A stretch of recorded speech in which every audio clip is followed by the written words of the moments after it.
Start this month's talk is actually titled 21 Days to a Happier You. Now, I'm a chiropractor, so you're probably asking yourself the question, why on earth is a chiropractor talking on a subject like happiness? I'm not a psychologist, so we're not going to be diagnosing depression and treating depression and anxiety disorders and stuff like that. But as a chiropractor, for those who don't really know what chiropractic is, it may sound a little strange that we're having all these different types of subjects. But chiropractic isn't really about just treating someone for low back pain or neck pain or headaches or things like that.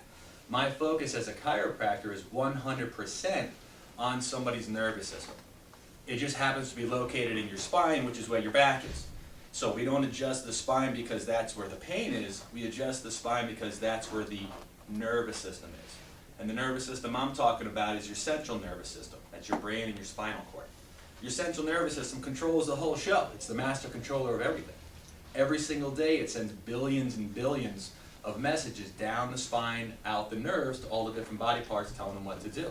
So your brain tells your heart to beat, tells your lungs to breathe, tells your stomach to digest food, and so forth. And the only way it does it is by sending messages through that system. As a chiropractor, I can influence that system by doing some adjustments to the spine. But there's really three ways that you can influence the nervous system. And I'm a doctor of nervous system, not a doctor of bad backs. So the nervous system we can affect it by one of three ways. We call them the 3 T's: toxins, traumas, and thoughts. Most people think of the chiropractor for traumas: falls, slips, accidents, injuries, stuff like that. Some of the less known traumas: posture, sitting in front of that computer all day long, looking down, all your kids, if you have kids, or playing video games and texting these days. All of it is really bad posture, which is starting to choke off that nervous system. And the birth process, when the doctor has to tug and pull sometimes on the baby's really delicate neck, that could cause quite a bit of stress and trauma to the cervical spine. That's why we see a lot of pregnancies and pediatrics and babies in our practice. That usually surprises a lot of people to hear that babies actually can go to the chiropractor. It's really super gentle. All right. The second one, toxins. We did a talk a few months ago called The 3 Worst Foods to Eat and Why. Because the things that you eat can adversely affect the way your nervous system functions. So you want to eat the right things and stay away from the bad things. And then this month, 21 Days to a Happier You is all about up here. That's why we're talking about it. Because everybody on the planet knows, at least nowadays, that mental stress can positively or negatively affect your health. What do you think? Negatively, right. Why? Because it affects the nervous system, and your nervous system goes crazy sometimes with it. It can't handle other stresses in your life, and then you start developing all sorts of symptoms. And it could be everything from headaches and neck pain to indigestion, reflux, allergies, asthma, whatever. Mental stress can play a role in that because it's messing up your central nervous system. Kind of makes sense why I'm talking about it now? Okay, good. So, 21 Days to a Happier You. All you got to do is borrow my son Luke for 21 days. He's guaranteed to put a smile on your face. That's the end of the talk. Thank you for coming out. 21 days. Now my wife would kill me if I lent them out. I can't even lend them out for 2 minutes. But that's one of the things that really brings joy to my life. So you want to surround yourself with some of those things. So before we get into the actual happy stuff, we got to kind of ground you down in reality. Because reality tells us, according to the statistics, that there's a lot of unhappiness out there. There's a lot of unhappiness. There was a study done by the CDC. The CDC stands for the Centers for Disease Control, which is basically a compilation of all the statistics across the United States, worldwide, and so forth. But that's probably the largest data bank of information on almost anything you want to know. So the CDC published a study in 2011, and it showed the following. It showed that essentially 11% of Americans over 12 years old are taking antidepressants. That works out to more than 1 in 10. So there's about 20 people in this room. So judging by the statistics, at least 2 people are on some form of antidepressant right now. That's an alarming number of people. 1 in 10 is really high. 23% of women ages 40 to 59 are on antidepressants. That's 1 in 4. That's a really lot. There's something drastically wrong with that. The rate of antidepressant use in the U.S. rose just about 400% from the last time they did this study, which really wasn't that many years in between, by the way. Antidepressants were the 3rd most common prescription drug in all ages of Americans, third most. And then when you're talking about another age group between 18 and 44, it was actually the #1 prescribed medication in that age group. A lot of unhappiness out there. Females are 2.5 times as likely to take antidepressant drugs than males. Maybe that's because you have to put up with males, I don't know. But there's a reason. 2.5 is a really high number on that. So when you look at the statistics of 11%, at least 2.5 of that percentage is typically going to be females. More than 60% of Americans taking antidepressants have been on them for over 2 years. So that's chronic usage, that's long-term. Who knows when that number will come down? I don't know. But as it says, the numbers aren't going down, they're going up. So depression, we already said that it affects about 1 in 10 Americans. We know that now. But I put this slide up here for this reason right here, these two. Over 80% of the people that have symptoms of depression, of clinical depression, are not receiving any specific treatment for their depression. So they're not receiving the medications. So the last slide we just saw was talking about those that are taking antidepressants, that are receiving the medications. Well, this study is telling us that 80% of the people aren't doing anything. So what does that number really equate to? I'm not a statistician, so I don't know, but that's probably a really high number.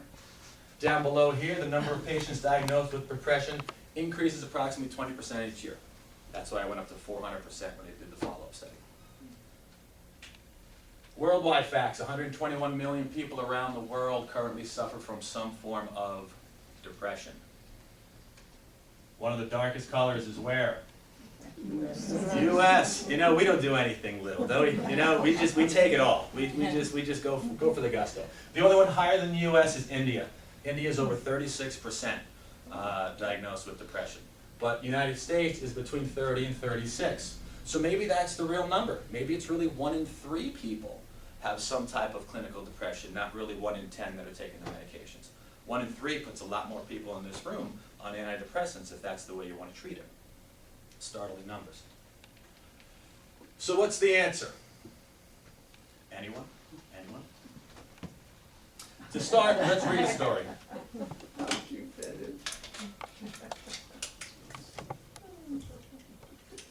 Can you tell I like pictures of kids? That's not my kid, by the way. I just got that off the internet somewhere. So to illustrate it, what's that? Can we sit on your lap? On my lap and have that picture taken? Maybe later. Maybe we'll do that later. All right, so to illustrate this, imagine you're sitting down for dinner with 5 acquaintances in a favorite restaurant. Let's say that you're blessed with the talent of empathy. So in situations such as this, your mental filter causes you to wonder how everyone's feeling tonight. You smile at each person, ask a few questions, and instinctively start tuning your frequency to pick up on the emotional signals emanating from each one. As you look around the table, it is tempting, and to be frank, easier, to assume that roughly the same thoughts are running through everyone's mind. But of course they aren't. One of your companions has apologized for showing up late and is wondering whether he should offer to pay for dinner by way of restitution. Be a nice friend to have to come to dinner. Be late every time. Another is trying to guess what each person will be ordering tonight. Another is hoping that she will manage to squeeze into the seat next to her closest friend so that she will have a chance to really catch up. Still another is worried that 2 of the party will start arguing like the last time we all went out, and so is figuring out ways to steer the conversation away from volatile subjects. Your last dinner companion is oblivious to all of this and is mentally rehearsing a funny story so that he hopes to tell later. The talent of communication. 5 friends in the same situation, each filtering it in ways radically different from your own. So it's the exact same scenario. They're all sitting down at the same table, but 5 people are experiencing that exact same scene radically different. One person's worried about everyone else. The other person just wants to meet up with one person. They can care less about the other 3 people. One feels guilty. He hasn't even arrived yet. He's feeling guilty. One anticipates a fight, so they're preparing, and one is totally clueless. I think we all have a clueless friend. But one is totally clueless, and they happen to be the fun ones to be around, don't they? So one is totally clueless and has no idea what's going on. So why is that? It's really your perception of what reality really truly is. Because what you perceive reality to be isn't necessarily reality. So you literally have to retrain your brain. I'm going to give you a couple more examples. running on autopilot. You know, I come to the office 4 days a week. I work Monday through Thursday. Yeah, I have 3-day weekends. I love my life. So I work 4 days, and I come in the morning, I go home for lunch, I come back for the afternoon, I go home for dinner and the rest of my life. So I'm constantly going back and forth to the office. When I go to run errands on the weekend, if my brain's not consciously thinking where I'm going, where do you think I drive? Right. How many times does that happen? You get halfway there, what am I doing? I'm supposed to go the opposite way. My brain is pre-programmed to filter out everything else, and I'm just on autopilot. That's scary. I mean, who knows what you miss along the way. I'm driving with my kids. Hey, Daddy, look, a snowman. We're at a stoplight the other day, and my daughter in the back, she says, hey, Daddy, a snowman. I go, where? She says, over there. I'm saying, where? Where? Where? And I'm looking everywhere. Finally, she says, right there. And there's this big old flag, huge flag with this snowman. I said, wow, did they just put that on there? She said, no, it's been there for months.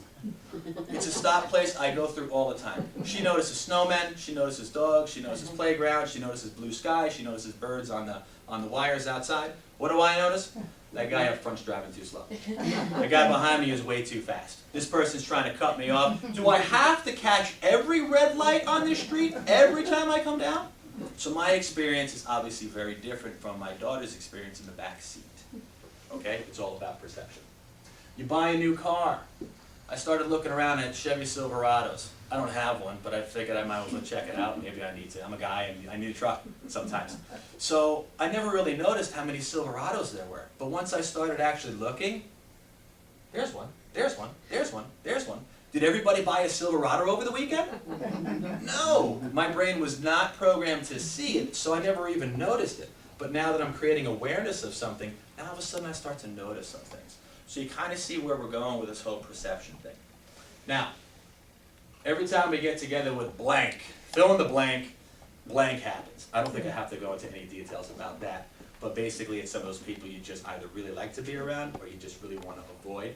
You know, they might say 99 really great things, but it's that one thing that presses your button. And that's all you remember about that one situation, and you blew the whole night because you're worried about, I don't know, the comment that somebody made on your shoes. Who knows? So, I'm not a psychologist. We already followed that in the beginning. So I can't really teach you how to train your brain. But I came across an awesome video. It's extremely entertaining. This guy is very knowledgeable. He's a psychologist who basically researches and teaches about positive psychology. He's a CEO of a consulting firm. So he's going to take you through some exercise to really learn how to train your brain. The first 11 minutes, it's a 12-minute video. The first 11 minutes is just awesome. The last minute or so is where he really fires out and outlines the 21-day program. That's how I got the title. I stole the title. I stole the title from the guy. But we're really going to learn a lot from this guy.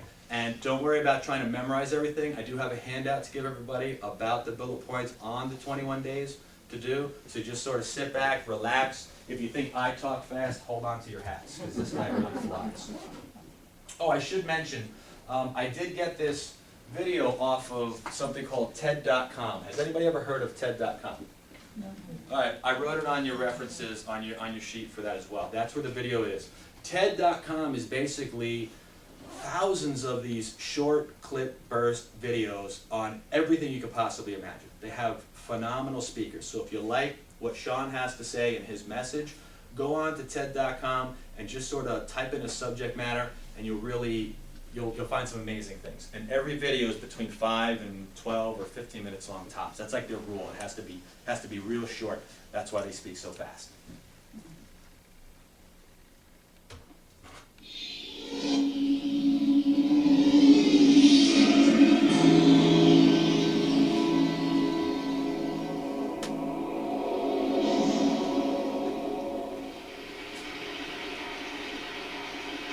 When I was 7 years old and my sister was just 5 years old, we were playing on top of a bunk bed. I was 2 years older than my sister at the time. I mean, I'm 2 years older than her now, but at the time that meant she had to do everything that I wanted to do, and I wanted to play war. So we were up on top of our bunk beds, and on one side of the bunk bed I had put out all my G.I. Joe soldiers and weaponry, and on the other side were all my sister's Milos and ponies and ready for a cavalry charge. There are differing accounts of what actually happened that afternoon, but since my sister is not here with us today, let me tell you the true story. which is my sister is a little bit on the clumsy side. And somehow, without any help or push from her older brother at all, suddenly Amy disappeared off the top of the bunk bed and landed with us crashed on the floor. And I nervously peered over the side of the bed to see what had befallen my fallen sister, and saw that she had landed painfully on her hands and knees on all fours on the ground. I was nervous because my parents had charged me with making sure that my sister and I played as safely and as quietly as possible. And seeing as how I had accidentally broken Amy's arm just 1 week before,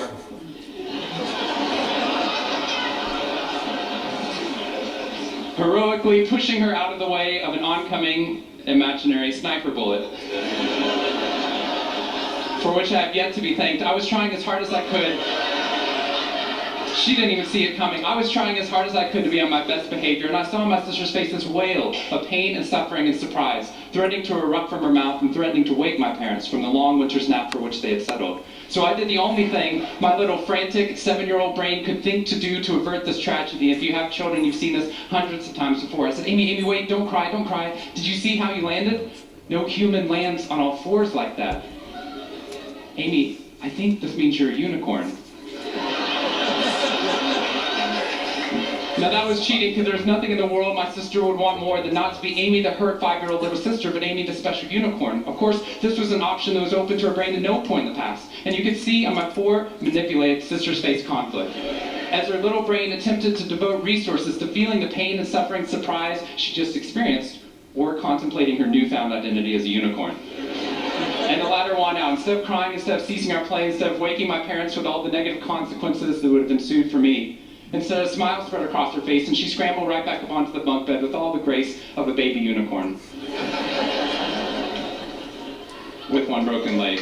What we stumbled across at this tender age of just 5 and 7, we had no idea at the time, was something that was going to be at the vanguard of a scientific revolution occurring 2 decades later in the way that we look at the human brain. What we had stumbled across is something called positive psychology, which is the reason that I'm here today and the reason that I wake up every morning. When I first started talking about this research outside of academia, out with companies and schools, the very first thing they said to never do is to start your talk with a graph.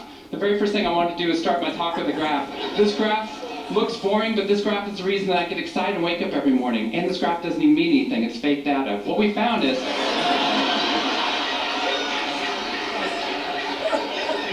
if I got this data back sitting you here in the room, I would be thrilled, because there's very clearly a trend that's going on there, and that means that I can get published, which is all that really matters. The fact that there's one weird red dot that's up above the curve, there's one weird in the room, you know who you are, I saw you earlier. That's no problem. That's no problem, as most of you know, because I can just delete that dot. I can delete that dot because that's clearly a measurement error, and we know that's a measurement error because it's messing up my data. So one of the very first things that we teach people in economics and statistics and business and psychology courses is how, in a statistically valid way, do we eliminate the weirdos? How do we eliminate the outliers? So that we can find the line of best fit, which is fantastic if I'm trying to find out how many Advil the average person should be taking, too. But if I'm interested in potential, if I'm interested in your potential, or for happiness, or productivity, or energy, or creativity, what we're doing is we're creating the cult of the average with science. If I ask a question like, how fast can a child learn how to read in a classroom? Scientists change the answer to, how fast does the average child learn how to read in that classroom? And then we tailor the class right towards the average. Now, if you fall below the average on this curve, then psychologists get thrilled, because that means you're either depressed, or you have disorder, or hopefully both. We're hoping for both, because our business model is, if you come into a therapy session with one problem, we want to make sure you leave knowing you have 10. So you can't coming back over and over again. We'll go back into your childhood if necessary, but eventually what we want to do is to make you normal again. But normal is merely average. And what I posit, and what positive psychology posits, is that if we study what is merely average, we will remain merely average. That instead of deleting those positive outliers, what I intentionally do is come into a population like this one and says, why? Why is it that some of you are so high above the curve in terms of your intellectual ability, athletic ability, musical ability, creativity, energy levels, your resiliency in the face of challenge, your sense of humor? Whatever it is, instead of deleting you, what I want to do is study you. Because maybe we can glean information, not just how to move people up to the average, but how we can move the entire average up at our companies and schools worldwide. The reason this graph is important to me is when I turn on the news, it seems like the majority of the information is not positive. In fact, it's negative. Most of it's about murder, corruption, diseases, natural disasters, and very quickly, my brain starts to think that's the accurate ratio of negative to positive in the world. What that's doing is creating something called the medical school syndrome, which if you know people who have been to medical school during the first year of medical training, as you read through a list of all the symptoms and diseases that could happen, suddenly you realize you have all of them. I have a brother-in-law named Bobo, which is a whole other story. Bobo married Amy the unicorn. Bobo called me on the phone from Yale Medical School. And Bobo said, "Sean, I have leprosy." Which even at Yale is extraordinarily rare. But I had no idea how to console poor Bobo because he had just gotten over an entire week of menopause. See, what we're finding is not necessarily the reality that shapes us, but the lens through which your brain views the world that shapes your reality. If we can change the lens, not only can we change your happiness, we can change every single educational and business outcome at the same time. When I applied to Harvard, I applied on a dare. I didn't expect to get in, and my family had no money for college. When I got a military scholarship 2 weeks later, they allowed me to go. Suddenly something that wasn't even a possibility became a reality. When I went there, I assumed everyone else would see it as a privilege as well, that they'd be excited to be there. Even if you're in a classroom full of people smarter than you, you'd be happy just to be in that classroom, which is what I felt. But what I found there is while some people experienced that, when I graduated after my 4 years and then spent the next 8 years living in the dorms with the students, Harvard asked me to. Wasn't that guy. But what happened, I was an officer at Harvard to counsel students through the difficult 4 years, and what I found in my research, my teaching, is that these students, no matter how happy they were with their original success of getting into the school, 2 weeks later their brains were focused not on the privilege of being there, nor on their philosophy or their physics. Their brain was focused on the competition, the workload, the hassles, the stresses, the complaints. When I first went in there, I walked into the freshman dining hall, which is where my friends from Waco, Texas, which is where I grew up, I know some of you have heard of it. When they come to visit me, they look around, they say, "This freshman dining hall looks like something out of Hogwarts from the movie Harry Potter," which it does. This is Hogwarts from the movie Harry Potter, and that's Harvard. And when they see this, they say, "Sean, why do you waste your time studying happiness at Harvard? Seriously, what does a Harvard student possibly have to be unhappy about?" Embedded within that question is the key to understanding the science of happiness. Because what that question assumes is that our external world is predictive of our happiness levels. When in reality, if I know everything about your external world, I can only predict 10% of your long-term happiness. 90% of your long-term happiness is predicted not by the external world, but by the way your brain processes the world.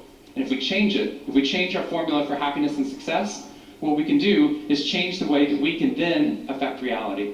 What we found is that only 25% of job successes are predicted by IQ. 75% of job successes are predicted by your optimism levels, your social support, and your ability to see stress as a challenge instead of as a threat. I talked to a boarding school up in New England, probably the most prestigious boarding school, and they said, "We already know that." So every year, instead of just teaching our students, we also have a wellness week, and we're so excited. Monday night, we have the world's leading expert coming in to speak about adolescent depression. Tuesday night is school violence and bullying. Wednesday night's eating disorders. Thursday night is illicit drug use. And Friday night, we're trying to decide between risky sex or happiness. I said that's most people's Friday night.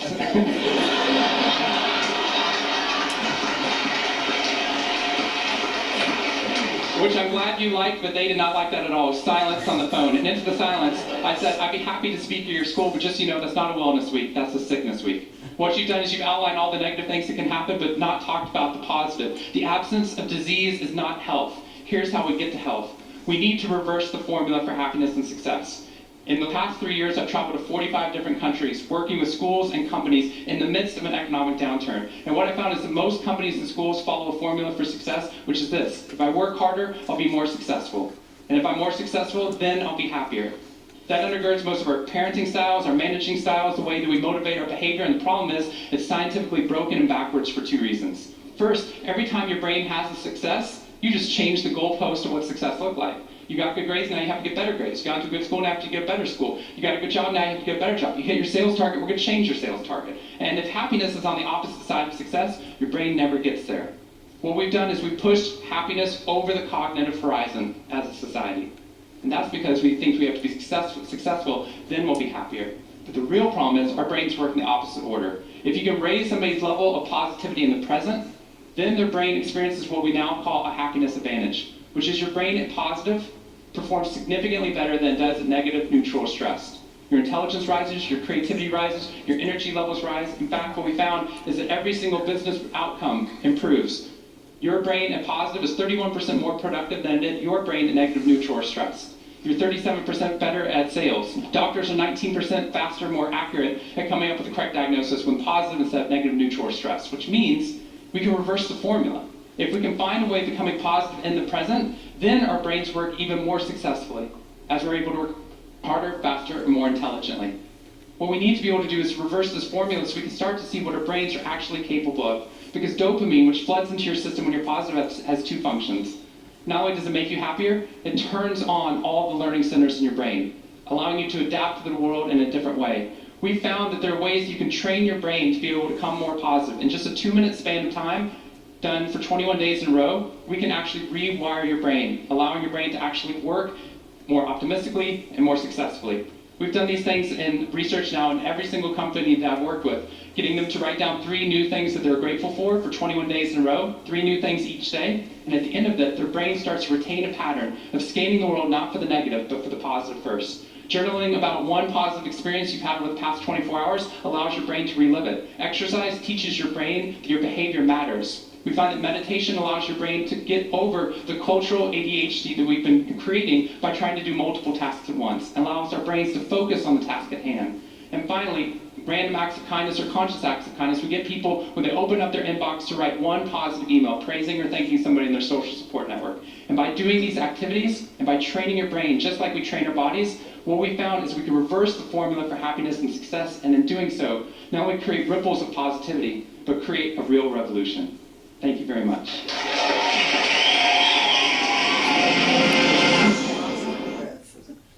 So how'd you like that?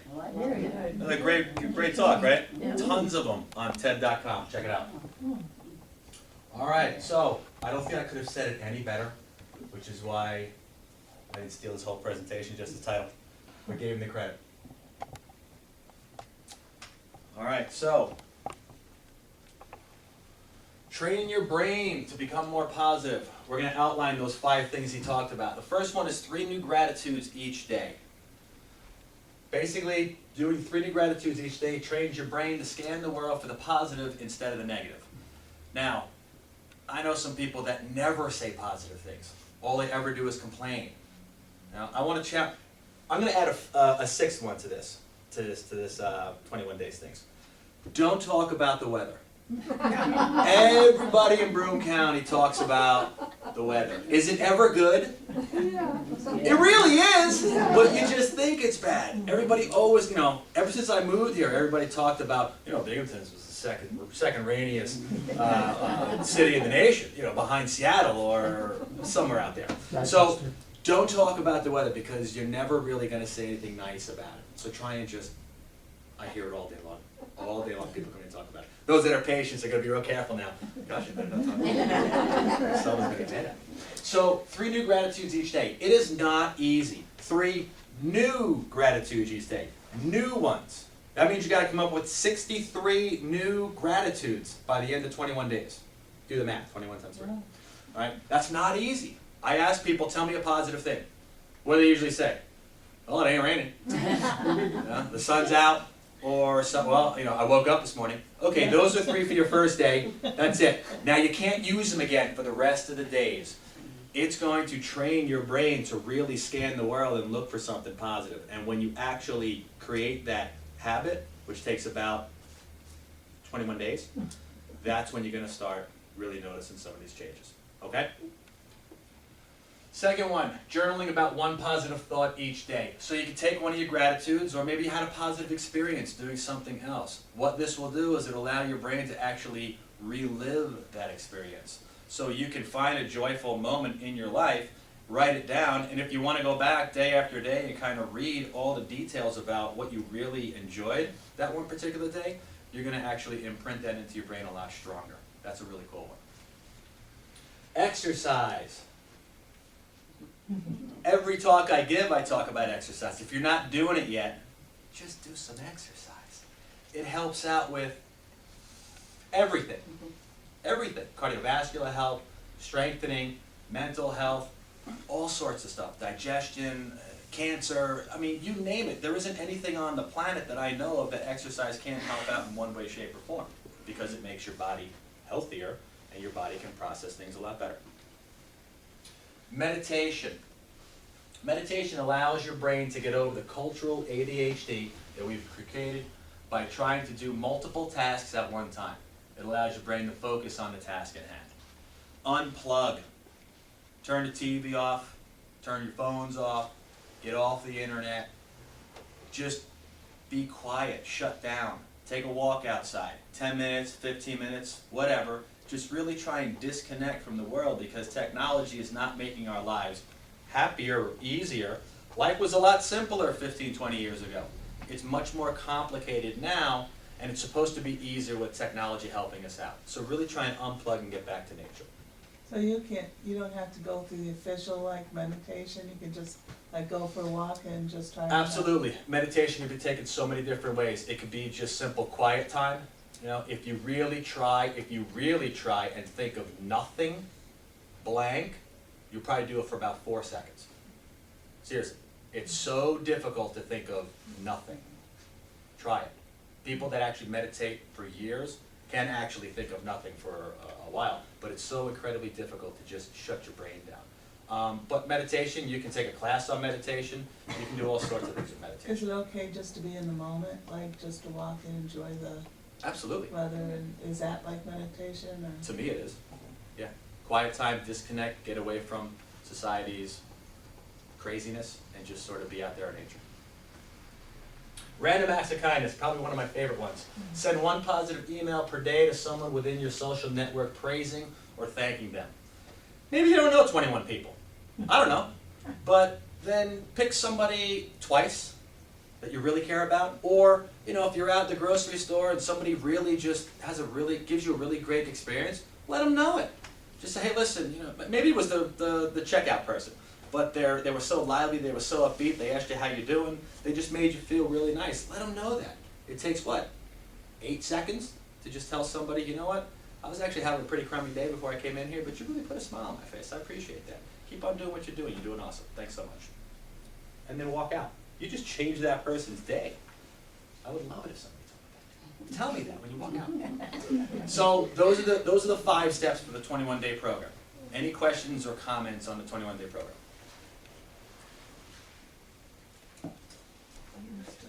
All right, we got a handout for you. Okay, thanks. Enjoy. All right, moving right along. What else can I do? Yes, the psychology portion of it I couldn't really teach you about, because why? I'm a chiropractor who focuses on the nervous system but doesn't really have a degree in psychology, so you got to hear it from that guy. But there are lots of other things that can affect the way your body functions and in turn affect your mental state of health as well. Feeding your body whole foods is an absolute must. If it comes in a bag, it comes in a can, it comes in some sort of box, chances are it's a processed food, and chances are it's gone through a whole bunch of steps before it made it to that box, which really has no natural substance to it almost whatsoever. So, good rule of thumb is whole foods. You've heard the adage, you are what you eat. You really are. Your brain is made up of about 80% fat. Yeah, you all got a lot of fat brains up there, all right? Gray matter, white matter, whatever, but it's mostly fat. So you really want to eat lots of good fats. That's why I listed it right here. Yes, we know fruits. Yes, we know vegetables. Yes, we know lean meats. We know we should eat more fish. Perhaps you're not sure what a legume is. They're like beans. And basically assorted nuts. Some people try and stay away from that, but there's a lot of really good fats and nutrients in assorted nuts. But good fats, when I'm talking about it, I'm talking about things called omega-3 fatty acids. There's things that at least a lot of people have kind of heard about called trans fats. Those are bad. You want to stay away from those. We'll briefly mention that in just a second.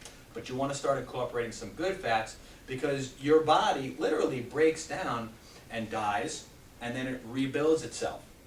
Right? In about 30 to 60 days, you actually have new liver cells. It's not like you're born with a liver from day one, and it's the same liver that you have by the time you die. Your body is constantly sloughing off those cells and building new ones. But what does it build it with? The food you eat. So if you're constantly eating bad trans fats, you think the fat cells in your brain are going to be good fats or bad fats? Bad fats, right. So do you think your brain might function better with that, or worse? Worse. Do you think you might get a little depressed from it? Yeah, of course. So just by simply cleaning up your diet, Miriam. You don't see trans fats anymore because they just kind of like go down to 0. But what about the saturated fats? Saturated fats, when used properly, are totally fine, like coconut oil. But let me just hit on that point. You see trans fats everywhere. They are in the products, and even if they say 0 grams of trans fats, they just took the serving size and smashed it down so small so that the serving size is less than 1/2 of a gram of trans fats, and it's still in there. So you'll want to read your labels, which is next month's talk, and we'll talk about that. So sign up for next month's talk. But we're going to read about how to properly read the labels. There's something else I was going to say on that. You just mentioned that. Oh, it'll come to me. Okay. Never skip a meal. Meal skipper. We got her. Point around. Never skip a meal. Why? Because it keeps your blood sugar levels stable to prevent mood swings. Most of the kids that are out there, I mean, obviously there's lots of things that can cause kids to kind of have tantrums and so forth, but my kids, if they're just really cranky and they're just not doing well, here's an apple, here's a stick of cheese, here's some watermelon, here's something. Give that kid something to eat, because 9 times out of 10, that's the reason why, because their blood sugars are just kind of floating all over the place. Their stomachs are much smaller than yours. So having meals like you eat, where you can eat a large portion and it'll last you a while, kids aren't the same way. You gotta pack those snacks. That's just for the kids. But in your own body, maybe you digest food really fast, so some of your mood swings might be very well related to just skipping meals or just not eating enough during your meals. So they say have 5 meals a day, okay, maybe 3 with 2 snacks, whatever, but try and have some sort of constant influx of food. Good food. Right? Don't want the bad food, you want the good food, but the good food in. Avoid the 3 worst foods. I'll give you the answer to them, but you can go to our website and check out the talk. 3 worst foods to eat and why is what we did a couple of months ago. But they are sugar, worst thing you could possibly eat. Trans fats, which is the abnormal fats. It's man-made, it has no business being in your body, totally artificial. And then the last one was soda. And yes, it's because there's a lot of sugar in it, but there's also other things in there as well. But if you want to learn a ton of information about those 3 foods and why to avoid them, go to the website, bcchiropractic.com, click on Tuesday Talks. Underneath that, you'll find it, which, by the way, this video is going to be on there as well if you want to reference it too. And last but not least, on this slide anyway, alcohol and caffeine. It's like most people's joy. But unfortunately, that joy is very short-lived. Right? It's a spike, and it quickly makes you crash shortly thereafter, which is why you got to drink more coffee throughout the day, or you got to have it the next day, and the next day, and the next day, and the next day. Try going 3 days without coffee if you drink it regularly. Let me know how you feel. Try going 2 weeks without coffee. Let me know how you feel. I guarantee you'll feel great after not drinking it for 2 weeks. You'll suffer for a couple of days. Sorry about that, but your body detoxing and get rid of it. And it affects your brain. Supplements. I'm not a big supplement pusher. But I do believe that supplements are a really great source to what? Supplement the diet. Not take the place of a good diet, but certainly supplement a diet. One of the best ones to take is the omega-3s. We talked about the good fats. This is what I'm talking about. Ideally, you want to get about 1,000 milligrams minimum per day of omega-3 fatty acids. You could take them in the form of fish oil, krill oil, or flax oil. They're found in a variety of nuts, so start chomping on some nuts. They're also found in lots of different types of fish. They're found in avocados. There's lots of different sources for omega-3s. Olive oil is a really good source. If you use butter on your bread, maybe switch over to use an olive oil with some cracked pepper and Celtic sea salt or something like that. Dip it in that and eat that way as opposed to using the butter. You'll just get a better source. Vitamin D, known as the sunshine vitamin. I think it's out there, folks, but I'm not going to talk about it because I said 21 days, no talking about the weather. But vitamin D has a tremendous amount of benefit for all sorts of things, but mental function and mood is a huge one. Seasonal affective disorder, SAD, typically happens during this season. Why? Because there's not a lot of that out there. So every single day you want to get about 30 minutes or so of sun exposure with arms, legs, face, and everything exposed. But we can't really do that during the summertime because 1, there's not too much of it out there, but 2, we're all bundled up because it's cold up here.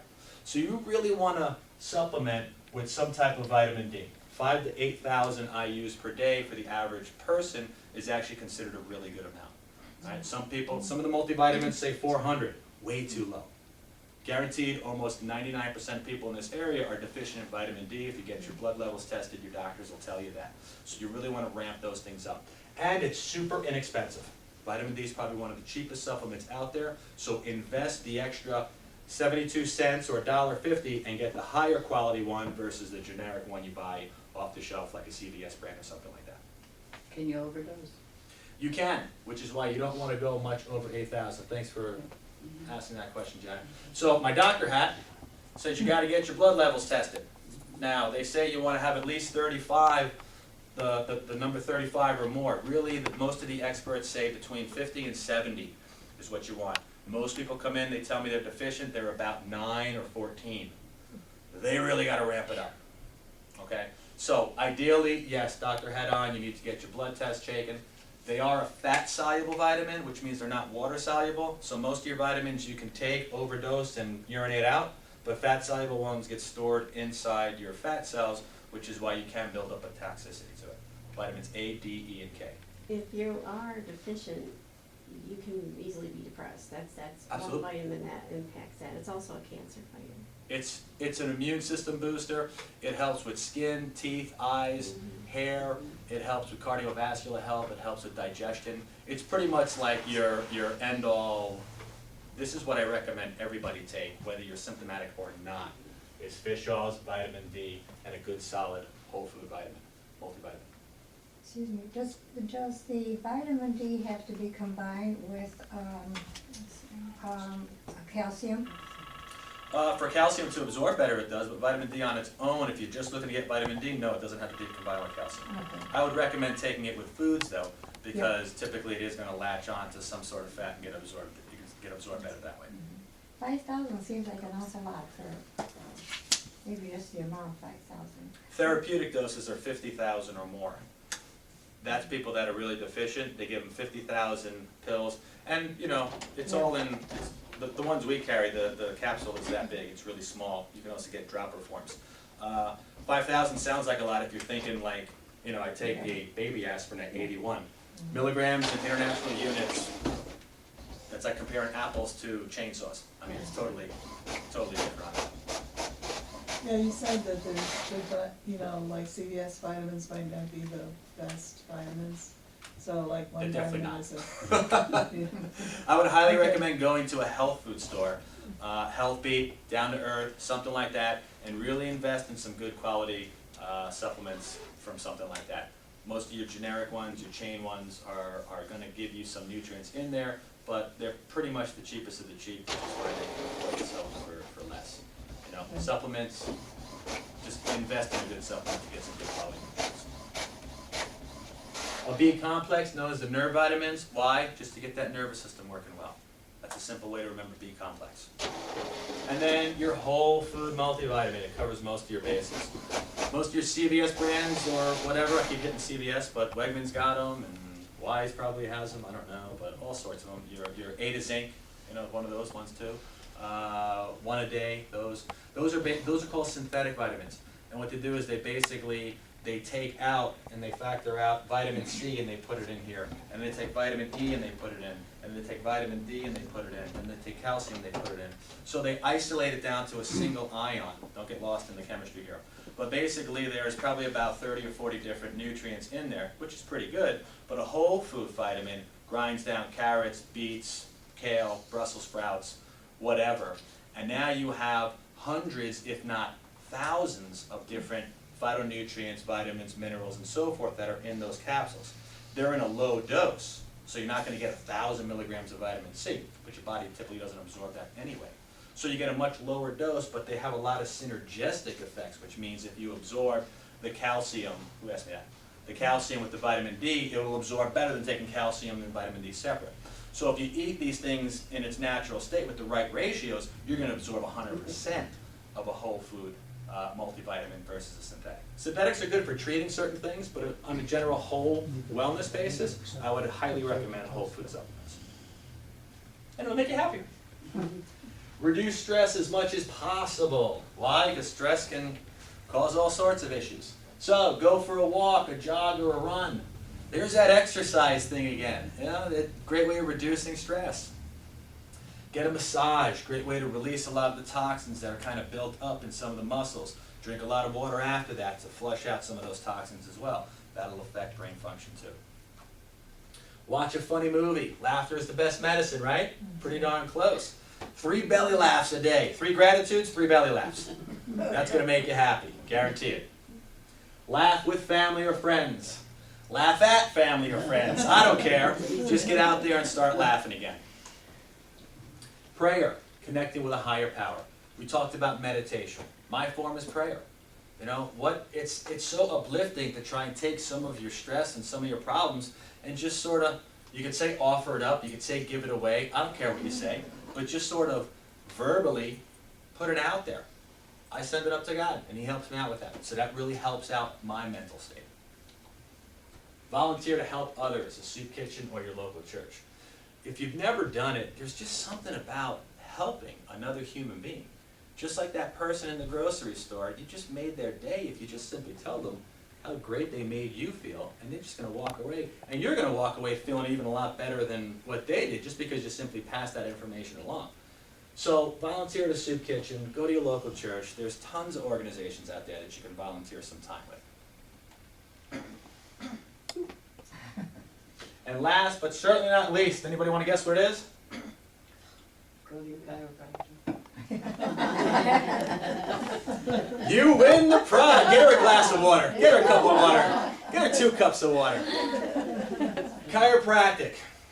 You know, as a chiropractor, my focus is on bad backs, right? No, it's on spines and nervous systems, because that's the way the nervous system functions. If you have a optimally functioning nervous system, or at least a really well-functioning one, your body's going to be able to handle the stresses a lot better. If you don't believe me that the whole nervous system controls it all and that it affects, you know, your stomach, and your digestion, and your lungs, and your heart, and all this stuff, there's piles of research that show that stuff. But here's something published in WebMD. When it comes from WebMD, it seems to be more valid. So here it is, chronic back pain. If you think all we're good about is back pain. But chronic back pain may shrink the brain. Woo! That came out in 2004. Brain cell loss is 10 to 20 times more that of normal aging. If you're one of the millions of people with chronic back pain, scientists say your brain may age up to 20 times faster. In the first study of its kind, researchers from Northwestern University found that chronic back pain actually shrinks the brain by as much as 11%. Hey, 11%! That's the same percentage of people on antidepressants.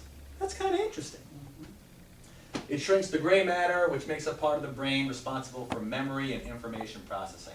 It is well documented that chronic back pain negatively impacts quality of life and increases anxiety and depression. Can chiropractic help out with depression? Well, I can't say, yeah, you got depression, come on in, I'll adjust your spine, let's get rocking.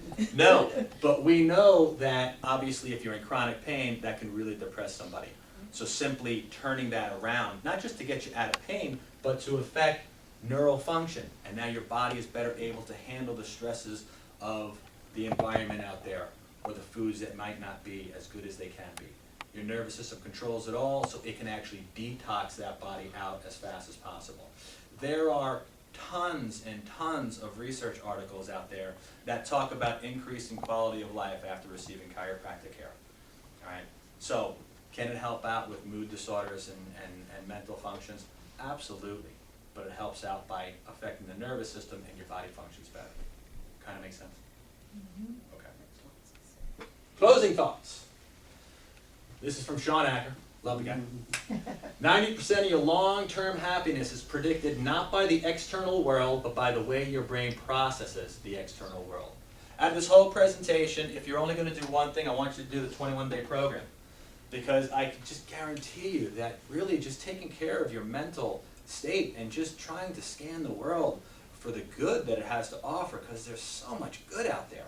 There's a lot of garbage, and Sean talked about, you know, the news media and all the violence and all the stuff that we're constantly being bombarded with. Turn it off. We haven't had cable in my house for a couple months now, and I really don't miss it, because it's all filled with just garbage. So if you could just shut that down and get it out of your life, you don't need it. Oh, how do you know what's going on in the world? Easy. All my patients tell me the good stuff coming on in, including the web. But they tell me all the other stuff. So if you had to do only one thing, I'd really encourage you to do the 21-day program. All right? Second thing, clean up your diet a little bit. Go online, watch the 3 worst foods to eat, learn a bit about the 3 things you should absolutely cut out of your diet, because they're gonna do nothing but bring your health down, right? When you have better health, you have better mental function, you're just gonna be a happier person overall. If you're not under chiropractic care, this is the 3rd point, I'd be more than happy to check you out, all right? Chiropractic can really help out with all sorts of things. And you don't have to have problems to go see a chiropractor, because we're looking at fine-tuning and maximizing your expression, your nerve function. You don't have to go to the chiropractor when you're in pain, just like you don't have to start eating vegetables when you're overweight. You don't have to start exercising when you're weak. Eating vegetables and exercising and going to the chiropractor are just part of a natural way to increase your overall health. So I would encourage anyone who's not a patient to certainly come on in, get checked with me. If you're not comfortable with me, I have a lot of colleagues around the area. I could certainly refer you to somebody who's really going to help you out as well.